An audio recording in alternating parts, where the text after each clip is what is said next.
Thank you, Godfrey. Sarah Jane Butterfield started the Sanctuary Nails and Beauty in 2018 after years of doing the beauty gig as a side hustle. She's here to talk to us about her growing business with the help of the Access Accelerator. Sarah Jane, good morning and welcome to Bahamas at Sunrise. Good morning. Thank you. It's great to be here. It's a pleasure to have you with us and really excited to learn more about your business and what led to you being where you are now. When did your love for the beauty field start?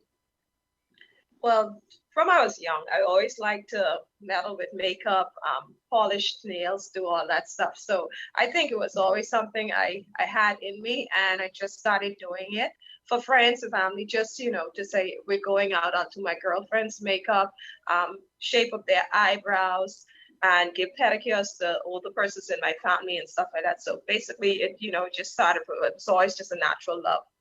I love that. And I think one of the things that I love always to remind people is the things that we're called to, our purpose, the things that we're going to be great at and it's going to move for us, the things that we just love. That's a natural part of who we are. And it's so That's natural true. that sometimes we don't even recognize it as a talent or a gift. But That's you did. And you decided to leave your job and go into business for yourself. What was that decision and process like for you? Okay, well, that was a major leap of faith because I was working at BTC. And so I Mhm. done into going into 6 years. And unfortunately, my mother had suffered a massive stroke. She lived in the Mhm. States. And so she was unable to walk or do anything like that. So she needed full care, 24/7 care. And so eventually she had to come home in order to Mhm. live with me, for me to take care of her. And so it was really a struggle balancing household because I had 4 kids, a Mhm. husband, and also working a full-time job and having my side hustle on.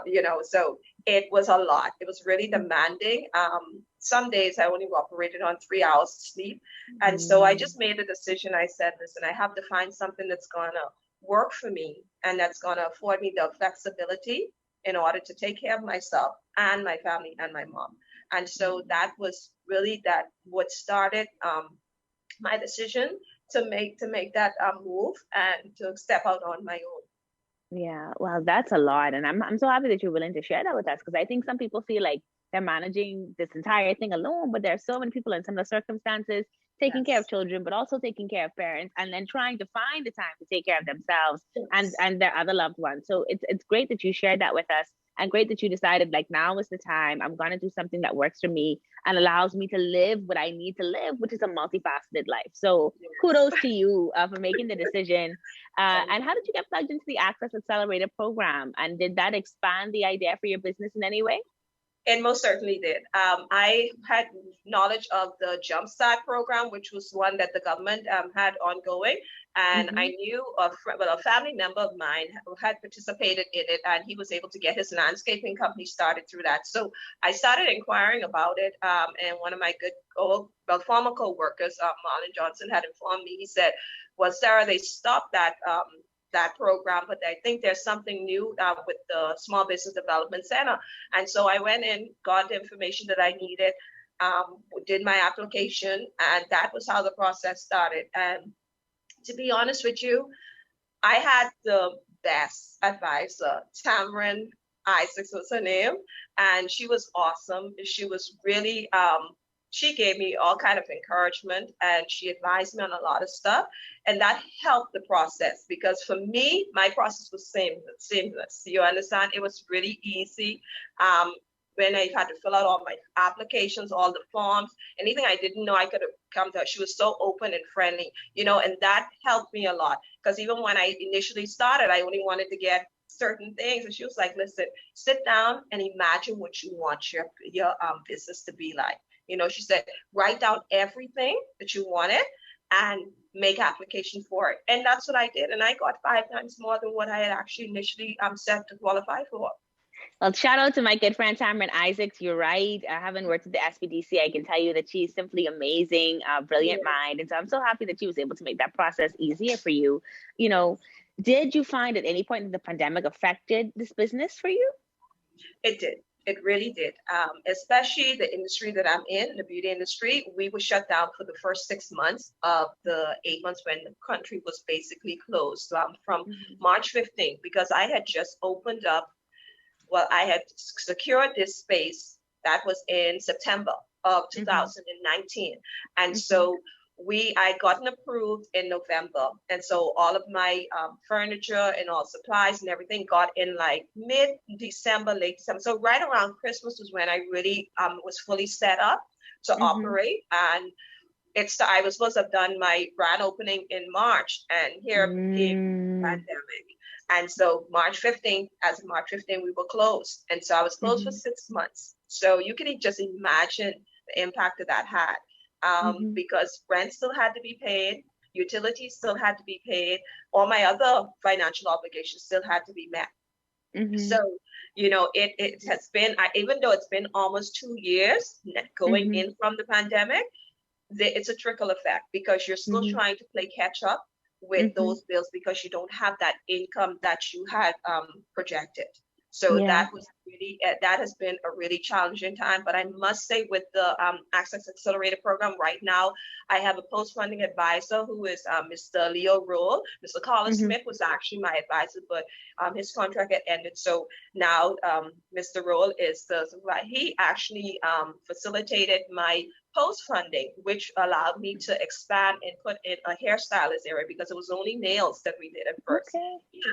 So, like I said, if it wasn't for the SBDC, my dream would not have been a reality because going to Yeah. the commercial banks, it's hard as a self-employed individual trying to Mhm. get funding. It's really difficult. So this program, when I said, is really awesome and it was really needed. And I'm Mhm. praying that they continue it so that other young persons, even older persons, who want to Mhm. take that leap of faith, who want to go out and expand on their own business ideas and grow something for themselves, they have that opportunity. And that's what the SBDC has afforded me. It's allowed me, because with the business continuity loan program as well, that has allowed my doors to stay open because I was still able to pay rent and do other stuff. So, like I Mhm. said, they have really gone above and beyond in that program to really listen to the business owners and Mhm. actually understand what we've been going through and what our needs are and try to find ways to meet. Right now, they've introduced the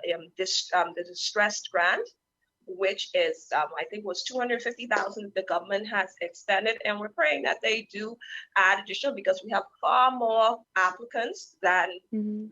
funds that are made available right now. But a Mhm. lot of companies are still fighting to get back because the SBDC does a monthly check where we send in our reports as to how much monies we've made, what our revenue has been, and therefore I guess they're seeing the numbers and see that companies are struggling just to try Yeah. to get back to regain the business that they had before. So that's the one good thing about it. It's an ongoing process, whereas they're hands-on and they're really trying to look out for the best because the small businesses are the lifeblood of the country, and it Very keeps the well economy said. going. I tell people, Yeah. when you support a small business, you're supporting a family. You're helping Indeed. someone to feed their family, to do stuff, and to have a better lifestyle of what they dreamed of. So for Yeah. me, it's really been a time, but I had to be creative. I remembered one day I was like, what am I gonna do? And I said, thank God that's not the only income I was depending on was the shop, but I also sold bath and body work products. So I just started putting out on social media that I have candles available, I have this, and I was able to just do deliveries. And so Yeah. that helped me. And so when you're in business, you have to find creative ways in Mhm. order to just adjust. Yeah. You Indeed. can't play dead. You have to be self motivated. You have to be able to get out there and to make something happen. You Indeed. know, Well, you certainly done that, Ms. Butterfield. So we congratulate you on the thank you. spa, on the expansion, on continuing to stay in business through it all. Of course, you can check out Ms. Butterfield at the Sanctuary Nails and Beauty. Ms. Butterfield, it's been a pleasure talking with you this morning. Thank you very much. It's nice to be here. And but just to let persons know where we're located number 98 Bernard Road. If you're coming from the west, you're familiar with St. Augustine's College, we're at that junction where Adley Street and Sac is 6 doors down to your left. And we share the space with Six Party Rental as well. And if you're coming from the east heading west, if you're familiar with a Catherine School, we're the second corner as you pass on the right hand side, one property to the left, right, to the right. So, and you can look us up on Facebook as well, and we can be contacted at 525-284-7364-5777. Okay, but it's been a pleasure, and I thank you again for this opportunity. Thank you for speaking with us. You're watching Bahamas at Sunrise. We'll be right back.